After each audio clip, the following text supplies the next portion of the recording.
William, mambo vipi? Bwana, kwanza tunamshukuru Mwenyezi Mungu, mchezo umemalizika salama. Pia hata tunaona wapinzani wetu hawajaweza kupata maumivu na namna yote. Maumivu waliopata pengine ni kupoteza alama zote tatu ambazo pengine walikuwa wanategemea hata waweze kupata draw. Kwa hiyo tunamshukuru Mwenyezi Mungu. Namna ambavyo umetazama dakika 90, unaona Simba yako ile ambayo ulikuwa unaitegemea? Naam, tumeona dakika 90 zote kuanzia kipindi cha kwanza, mchezo umecheza vizuri sana Simba Sport Club. Kitu pekee ambacho nilichokifurahia zaidi kuonekana kwenye benchi la ufundi tuna watu wengi. Simba hii imecheza vizuri sana, lakini tunahitaji kocha bado. Kocha ambaye moja kwa moja tunasema tunahitaji muda ili kusudi kwenda kikosi chetu kukiweka sawa. Unajua kila mtu anatazama kwa namna tofauti tofauti. Kwa mimi kwa upande wangu kwenye kikosi of course wamecheza, tunawapa 50% kwa sababu tumeenda kuwin. Na mpira wa miguu unahitaji win. Kwa sababu tumewin of course tunapiga makofi, lakini kwenye mpira kiwanjani mimi kwa upande wangu naweza nikasema wamecheza kwa 50% kwenye zile ambazo asilimia pengine 98 ambazo mimi kama shabiki wa mpira ninahitaji. Kwa hiyo moja kwa moja nimeangalia hata namna ambavyo mabadiliko yanafanyika, kwamba tuna wachezaji wazuri ambao wapo kwenye timu wameanza kwenye first 11, lakini bado kwenye bench ambao wako bado ni wachezaji wengi ambao ni wazuri. Moja kwa moja unaona mabadiliko, anakuja mchezaji huyu ambaye kuna kitu moja kwa moja ambacho anaenda kuonesha ni kitu cha tofauti. Unaiona Simba ambayo ina improve mpaka sasa?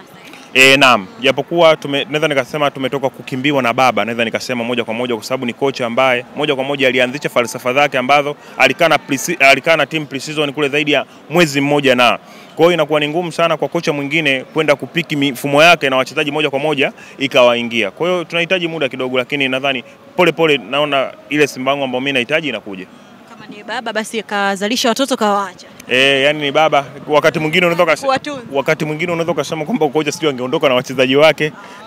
Kwa sababu unajua amesajili msimu jana, of course Fadlu tunampigia makofi sana kwa kitu ambacho amekifanya, kwa sababu amekuta wachezaji wengi ambao yeye hakuwasajili. Moja kwa moja kwenye mifumo yake ilikuwa ni ngumu sana kuwarudisha wacheze kwenye mifumo yake, lakini aliweza. Tukamsifia sana, ni kocha bora. Hata msimu huu alikuwa anatakiwa aonyeshe kile kitu ambacho yeye ameleta wachezaji na mahitaji yote ambayo alikuwa anaona kama mimi nahitaji kucheza na namba 10 kama Neo Maema, ametuletea Neo Maema. Sasa kocha ambaye atakuja pengine atashindwa kuingia kwenye mifumo ya Maema, kwa hiyo inakuwa ni ngumu sana, lakini tunahitaji muda. Nadhani tutaenda kukiweka kikosi pole pole, tutakuwa sawa.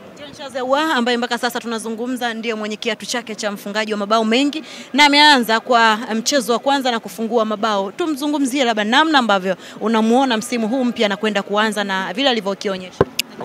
Awa ni mchezaji mzuri. Awa ni mchezaji ambaye pengine mimi kwa mpira ambavyo naupenda na nausudu, Awa ni mchezaji tu ambaye anahusika na namba. Yaani namba tu, yeye hana mambo mengi, anahusika na kwenye namba. Yaani Awa anaonekana kwenye matukio muhimu sana. Lakini mimi kwa upande wangu kama namba 10 ambayo naitaka, mimi Awa naweza kusema ni mchezaji bado. Lakini kwa sababu anahusika na namba, tunampigia makofi. Lakini kwa sababu mimi ambavyo napenda kwa namba 10 haijatimia. Kwa namba 10 haijatimia. Unajua namba 10 hata wakati mwingine timu inapoenda kupata matokeo inatakiwa namba 10, yani upate namba 10 ambao kwanza anatakiwa namba 10 ambaye ana ubunifu, namba 10 ambayo yeye anaibeba timu, namba 10 ambaye anapiga pasi za mwisho nyingi sana. Lakini Awa of course anahusika sana kwenye namba, lakini bado kuna vitu ambavyo anatakiwa aende akaviongeze ili kusudi awe namba 10 ya kisasa, ambayo namba 10 ambayo inahitajika. Kwa hiyo kuna vitu tu Awa ambavyo anatakiwa akaviongeze. Pengine naye Maema ni kwa sababu tu moja kwa moja ajienda kuingia kwenye mfumo, lakini Maema ni mchezaji mzuri sana. Nadhani ni pia anatakiwa tumpe muda mrefu sana ili kusudi aende akakifanya kile kitu ambacho kiko bora.